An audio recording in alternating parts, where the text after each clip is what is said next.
In the late 1990s, rally raids were at the peak of their popularity, and the Paris-Dakar was named so for its actual starting and ending points.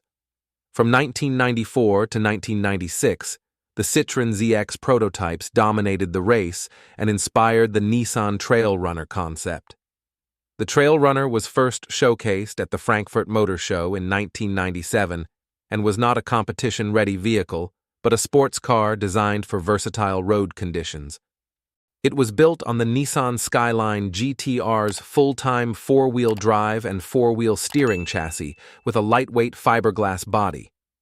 The ground clearance was significantly increased, and it featured 205/55 R18 tires with original design wheels.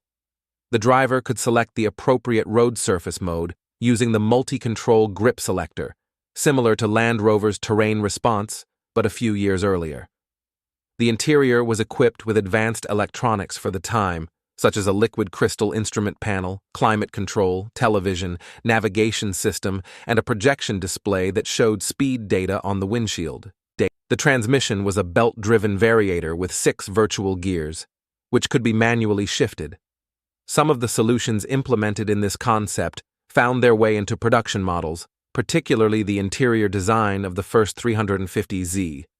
The Trail Runner had a 1.8-liter four-cylinder NEO VVL engine with a turbocharger and variable valve timing, producing 185 horsepower. Despite the Trail Runner's appeal, it did not evolve into a serious project, and Nissan has not revisited the theme of rally raid vehicles since then, even in the form of concept cars.